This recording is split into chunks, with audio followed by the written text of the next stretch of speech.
As we started to notice in section 4.4, not every function has a rule that we can use to find the integral. So for example, there's no square root or other radical rule for integration. So that brings us to a need to take the rules that we do have, the formulas that we do have for integration, and find a way to work out integrals for other functions. And the method we're going to focus on in section 4.5 is the substitution rule. Here's what I'm going to ask you to do in section 4.5.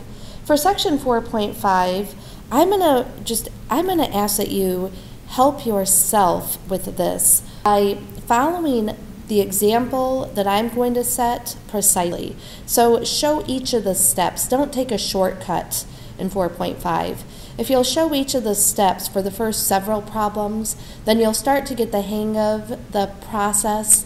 If it doesn't make sense right off the bat, keep going, try one more example until it starts to make sense for you. But here's the process that we're going to use. For substitution, we're going to look at this and say, I don't have a rule for this, but let's take a complicated piece. So let's say that the complicated piece here is what's the radicand, what's inside the radical.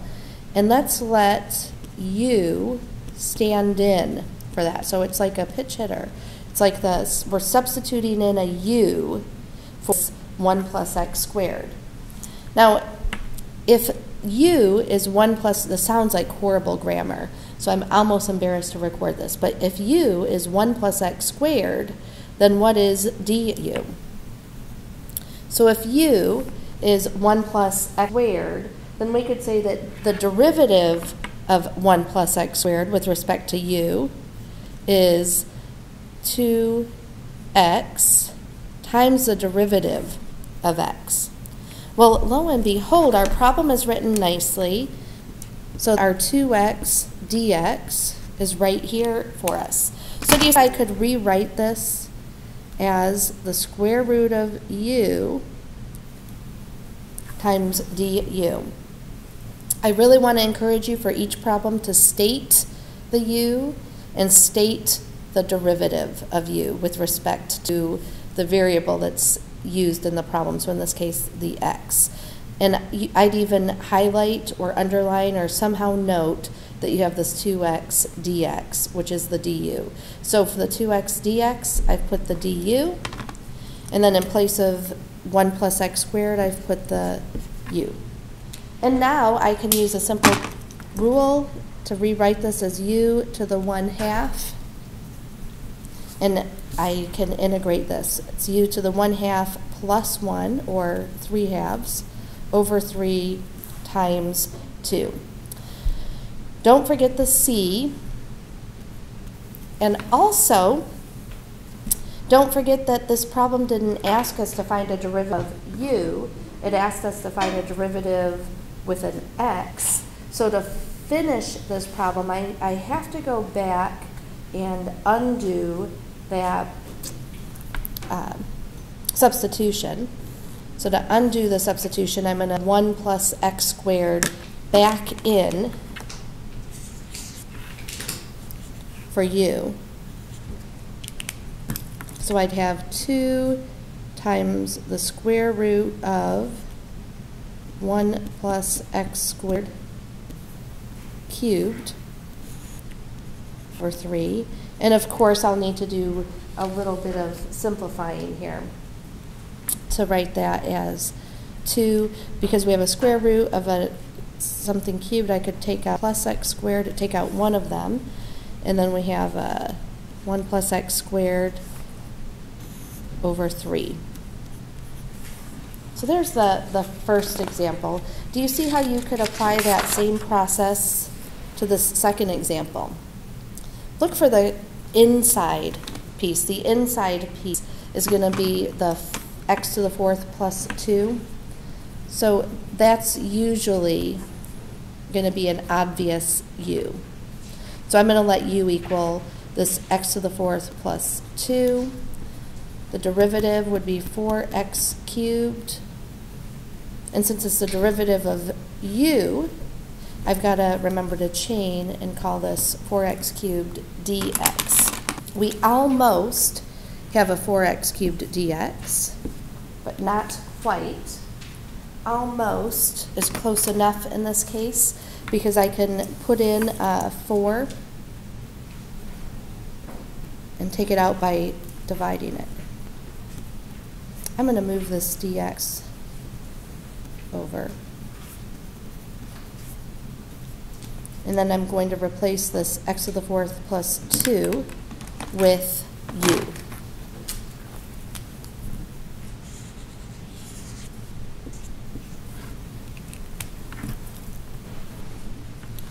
So now we have 1/4 cosine u du. And we do have a formula for integrating cosine of u.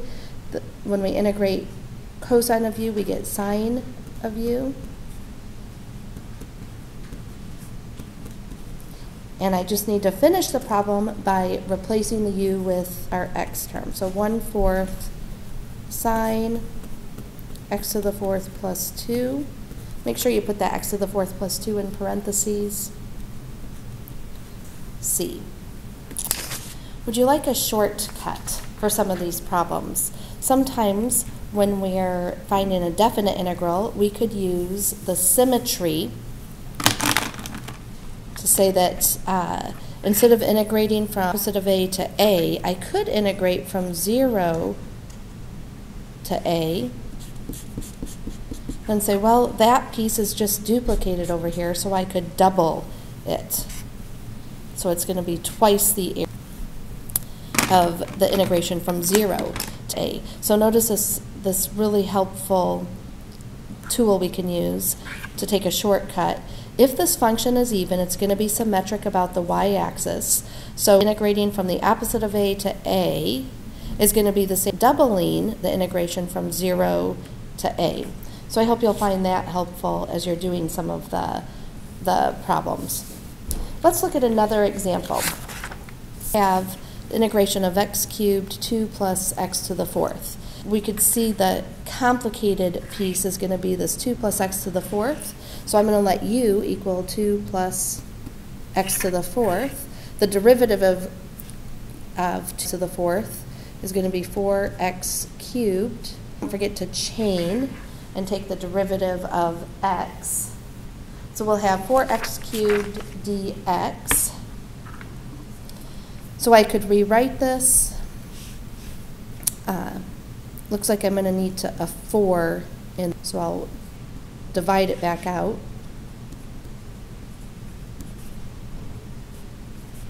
And I'm going to replace the 2 plus x to the fourth with u. So you see what we have is 1/4 u to the fifth du, which we can use one of our formulas for. So we have 1/4 u to the 5 plus 1, so 6 over 6. Don't forget the c. And then don't forget at the end of the problem didn't ask us to find the integration of u. It wanted us to integrate an x, needs an x in it. We're going to have 1 over 24 times u, which is x to the fourth plus 2 to the sixth power plus c. The more problems you do like this, the more clear it will probably become. It'll become second nature to substitute, but not until you've practiced a number of examples. And the first step is always to determine, what do I want u to be? I want u, and again, if you're listening to this recording and not hearing it in math, you're going to hear some really poor grammar, but we want u to be 1 minus 6t, because that 1 minus 6t is the complicated part. It's the innermost part. If we wrote this as a composition of functions, The 1 minus 6t would be the inside function. So u is 1 minus 6t. The derivative of u is going to be the opposite of 6 times the derivative of t, because we have to chain when we're finding the derivative of u. We need to chain by including the derivative of t. And now I could rewrite this function as u. And I noticed that we shouldn't have two dt's in there. It should only be one of them. But dt over u to the fourth. And I need a negative 6 in there. I can easily insert a negative 6 by multiplying by negative 6 and then dividing it back out. So we'll have negative 1/6 integration of u to the negative 4, and then here's our du. So I can replace negative 6 dt as du. Can use the integration formula. So call this u to the negative 4 plus 1. Be careful when you do those integers that you're doing that thoughtfully. A negative 4 plus 1 is negative 3, and then over negative 3. Notice that the negatives are now going to undo each other, so we're going to have a positive 1/18 u to the negative 3. Don't forget the constant. I've got to go back and replace the u with a t, so it looks like we'll have 1 over 18, 1 minus 6t cubed plus c. And that's it. That's an example of how to use substitution. Let me show you just one more example, an example using trigonometry. It's actually easier than the other examples because we find real obviously when we're working with trig functions, the substitution is going to be what we're taking that trig function of. So in this case, we're going to let u equal x cubed. So u is x cubed. The derivative of u is 3x squared times the derivative of x, because we have to chain. When we do the derivative of u, we're going to do the derivative of x cubed, which will include chaining with the times the derivative of x. You see we have an x squared, we need a 3. So if I'm going to, so we could say, well, let's start by replacing this x cubed with a u. But if I want to insert in a 3 so that I have the 3x squared dx, so that I have du, then I have to counter that with multiplying the 1/3. So we have 1/3 integration of 3x squared dx is du. So we have cosine u times du.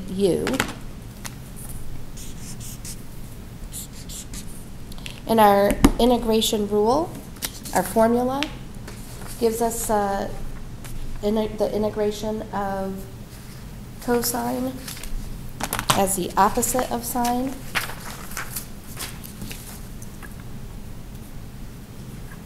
Or I'm sorry, as sine.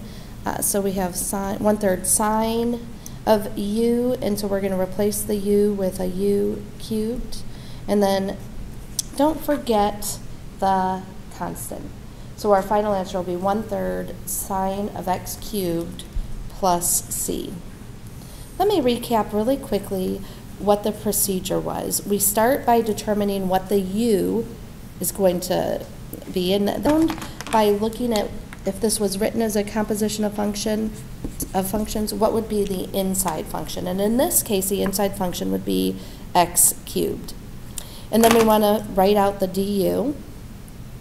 And what we're hoping for, if we've chosen the right u, what we're hoping for is to be able to build this du, the 3x squared dx, from the pieces we have. We had an x squared dx, We could build the du, we could build a 3x squared dx by inserting a 3, and we have to counter that by dividing, and then we could rewrite our integration as integration over u. And integrate it, and don't forget at the tail end of the problem to go back and substitute back. I hope you'll try all of the examples, and if you have a question about M, you'll have an opportunity to ask in class. On your worksheet, there are 3 or 4 more examples worked out, and I'm going to stop the video now, and I'll make a second video with these examples if you do need help working them out.